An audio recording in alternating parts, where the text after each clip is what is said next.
मित्रांनो, या व्हिडिओमध्ये आपण ज्या दोन साध्या पण खूपच प्रभावी गोष्टींबद्दल जाणून घेणार आहोत, त्या म्हणजे अद्रक आणि गूळ. पूर्वीच्या काळात गूळ हा असा एक पदार्थ होता, जो जवळजवळ प्रत्येक घरात सहज उपलब्ध असायचा. कुणालाही गोड खायची इच्छा झाली, की लोक साखरेऐवजी गुळाचा खडा खायचे. आजही अनेक जुने लोक जेवणानंतर किंवा गोड खायची इच्छा झाली, की गूळ खाण्याची सवय ठेवतात. आणि कदाचित यामुळेच त्यांचं आरोग्य चांगलं आणि आयुष्यही निरोगी राहिलं. पण आजच्या काळात आपण या नैसर्गिक गोष्टींपासून दूर जात आहोत आणि त्यामुळेच कमी वयातच अनेक आजार आणि समस्या दिसू लागल्या आहेत. मित्रांनो, गूळ आणि अद्रक या दोन गोष्टी एकत्र घेतल्या तर त्याचा आपल्या शरीरावर खूप चांगला परिणाम होऊ शकतो. शरीरातील थकवा कमी करणे, रक्त शुद्धीकरणास मदत करणे, वारंवार होणारी सर्दी खोकला कमी करणे आणि शरीराला आतून मजबूत बनवणे, अशा अनेक समस्या या छोट्या उपायाने कमी होऊ शकतात.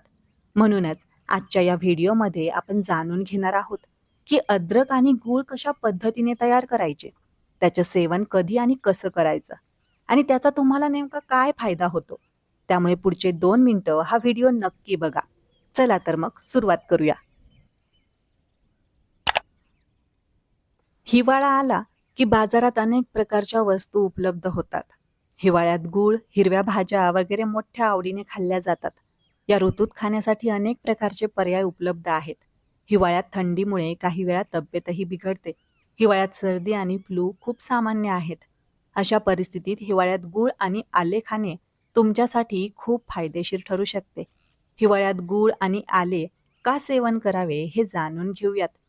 रोगप्रतिकारक शक्ती वाढवण्यासाठी गूळ आणि आले खूप फायदेशीर आहेत. गुळामध्ये झिंक आणि सेलेनियम सारखी खनिजे आढळतात. गूळ रोगप्रतिकारक शक्ती वाढवण्यास मदत करतो, तर अद्रकामध्ये अँटी इन्फ्लॅमेटरी आणि अँटीऑक्सिडंट गुणधर्म आढळतात. पचन चांगलं राहतं. बद्धकोष्ठता दूर करण्यासाठी गूळ आणि आलं दोन्ही फायदेशीर असतात. दोन्हीमधील फायबरचं प्रमाण पचनास मदत करते. यामुळे पोटाच्या सर्व प्रकारच्या समस्या टाळता येतात. शरीराला उष्णता मिळते.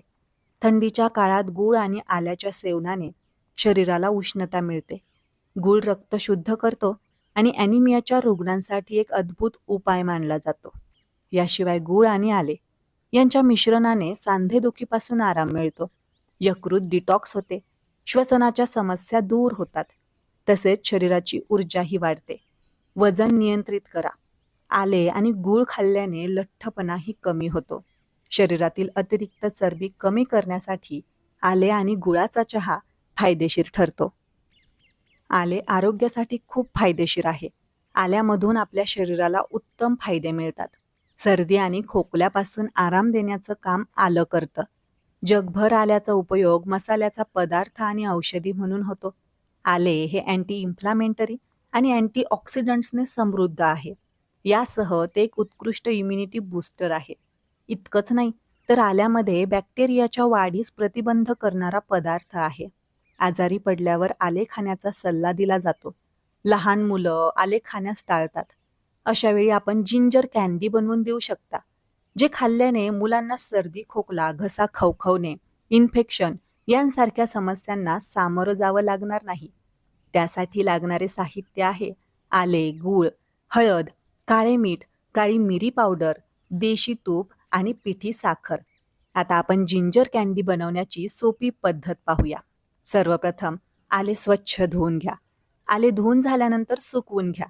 त्यानंतर आले मंद आचेवर भाजून घ्या. आल्याची वरील साल काळी पडल्यावर गॅस बंद करा. नंतर आले एका भांड्यात थंड होण्यासाठी ठेवा. आले थंड झाल्यानंतर आल्याची वरची साल काढा. ही साल चाकूच्या सहाय्याने सोलून घ्या. आले सोलून झाल्यानंतर त्याचे लहान तुकडे करून घ्या. हे तुकडे मिक्सरच्या भांड्यात टाकून बारीक वाटून घ्या. आता एक कढई घ्या. त्या कढईत 1 चमचा तूप घाला. तूप गरम झाल्यानंतर आल्याची पेस्ट घाला. पेस्ट तुपात चांगली भाजून घ्या.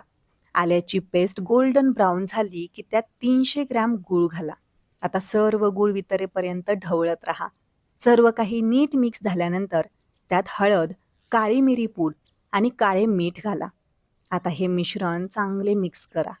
मिक्स झाल्यानंतर 2 ते 3 मिनिटे शिजवा. एका प्लेटला बटर पेपर अथवा तूप लावून ग्रीस करा. नंतर त्यात संपूर्ण पेस्ट घाला. पेस्ट घट्ट झाले की त्याचे टॉफीच्या आकाराचे तुकडे करा. अशा प्रकारे जिंजर कँडी खाण्यासाठी तयार आहे. कँडीमध्ये ओलावा येऊ नये यासाठी कँडीला साखर पावडरने कोट करा. कँडी टाईट कंटेनरमध्ये ठेवा. याने ते अधिक काळ टिकतील. जेवणानंतर गूळ खाणे हे पचनक्रिया सुधारण्यासाठी, बद्धकोष्ठता दूर करण्यासाठी, शरीर डिटॉक्स करण्यासाठी आणि त्वरित ऊर्जा मिळवण्यासाठी अत्यंत फायदेशीर आहे. गुळामध्ये लोह, मॅग्नेशियम आणि पोटॅशियम असते, जे रोगप्रतिकारक शक्ती वाढवतात आणि ॲनेमिया टाळण्यास मदत करतात. रोज 15 ते 20 ग्रॅम गूळ आणि आलं खाणं योग्य मानलं जातं. जेवणानंतर गूळ आणि आलं खाण्याचे प्रमुख फायदे: पचनक्रिया सुधारते. गूळ पाचक एन्झाईम सक्रिय करतो, ज्यामुळे जेवण पचण्यास मदत होते आणि पोटफुगी गॅसची समस्या कमी होते. बद्धकोष्ठतेवर गुणकारी: गूळ आतड्यांची हालचाल सुरळीत करतो, ज्यामुळे बद्धकोष्ठतेपासून आराम मिळतो. त्वरित ऊर्जा: जेवणानंतर गूळ आलं खाल्ल्याने शरीराला नैसर्गिक साखरेमुळे लगेच ऊर्जा मिळते. यामुळे थकवा दूर होतो. ॲनिमिया रोखण्यास मदत होते. गुळात लोहाचं प्रमाण चांगलं असतं, जे रक्तातील हिमोग्लोबिन वाढवण्यास मदत करते. शरीर डिटॉक्स: गूळ यकृत म्हणजेच लिव्हर साफ करण्यास मदत करतो आणि शरीरातील विषारी पदार्थ बाहेर टाकतो. सांधेदुखीमध्ये आराम: दररोज थोडा गूळ खाल्ल्याने सांधेदुखी आणि हाडांच्या मजबूतीसाठी मदत होते. रोगप्रतिकारक शक्ती वाढते. गुळातील खनिजे, अँटीऑक्सिडंट्स शरीराची रोगप्रतिकारक शक्ती मजबूत करतात. गुळाचा स्वभाव उष्ण असल्याने हिवाळ्यात तो जास्त फायदेशीर ठरतो.